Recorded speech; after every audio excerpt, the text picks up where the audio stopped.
Hey, what's up, everyone? Second video of the day. I figured I would go over this because I do talk about video game news here on the channel. I thought this was pretty interesting, right?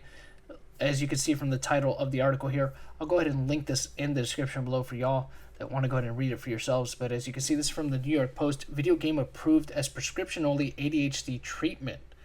So, since I talk about video games here on the channel, I thought it might be interesting to just kind of go over this because this sets a whole new precedent, right? So, a phone game a day keeps a doctor away. That's right, the U.S. Food and Drug Administration gave the green light Monday to the first ever video game-based therapy for attention deficit hyperactive disorder.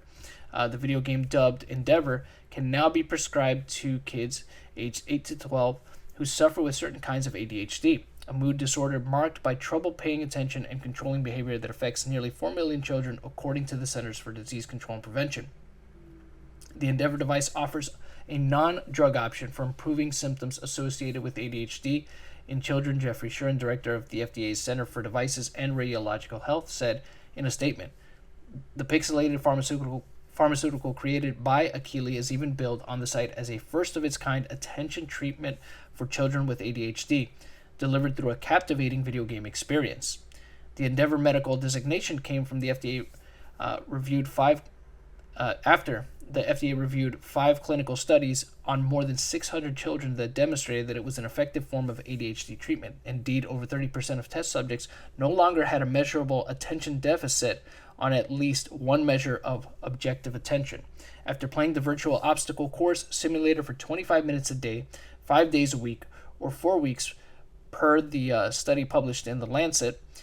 Not only that, but the benefits of the prescription-only video game therapy reportedly lasted for a month afterwards, while side effects were limited to frustration, headache, dizziness, emotional reaction, and aggression, which are apparently the norm for hardcore gamers. However, the study doesn't give Xbox addicts carte blanche to glue themselves to their screens all day. The FDA statement specifies that the digital remedy is intended for use as part of a therapeutic program that may include clinician-directed therapy, medication, and or educational programs. Still, Endeavor, which can be downloaded as a mobile device application, is an important example of the growing field of digital therapy and digital therapeutics. Shuren says, "We're proud to make history today with FDA's decision," said Akili CEO Eddie Martucci in a press release from the gaming firm, reports CNN. "This isn't the first time a video game has been touted as an alternative form of medicine. One UK study found that the phone game Sea Hero Quest can detect Alzheimer's symptoms, while other research shows that Candy Crush could potentially boost brain function. Conversely, other studies demonstrate that certain pixelated pursuits could heighten the risk of dementia and schizophrenia." Interesting. So, I guess the biggest takeaway I'm going to have from this, I can see the good that it's going to do as we see the improvements of technology and finding new ways to treat certain disorders and things like that. This obviously looks promising, right? And it's what better way to treat a disorder than doing something that kids like to do as it is, right? And that's play video games, whether it be on a phone, a tablet, or a video game console, as long as it's actually helping and is going to help improve their situation. I see no problem with it. I guess the biggest drawback is going to be when you see some of these companies use this as a means to just make more money, right? By trying to say that their game, which could potentially happen. I think it's pretty clear that it's something that could happen, is that we could see a lot of these fugazi kind of companies come up and say that their games treat a certain disorder just to sell more of that particular game.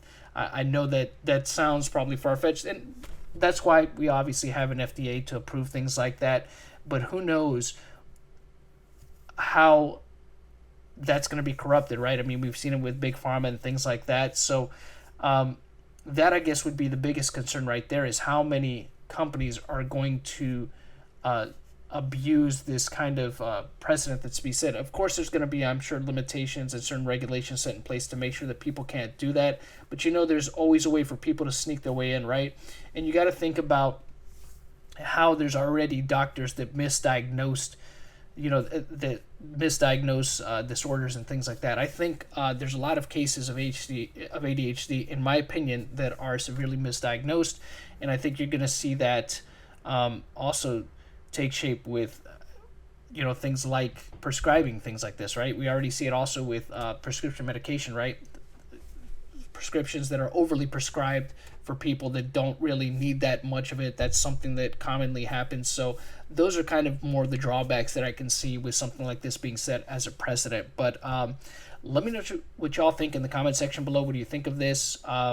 Is it something that you see, moving forward in terms of video, just another kind of subsection or subsection of the gaming industry and things like that? What do you guys think in terms of how it can be abused and things like that? I'd really like to know what y'all think in the comment section below. So that's pretty much it for this video. I'm going to try to see if I could put out another one, and we'll see if I can make it 3 today. If not, just thanks for watching as always, and I will catch y'all on the next video. If you like this video, please be sure to give it a like, share, and comment below.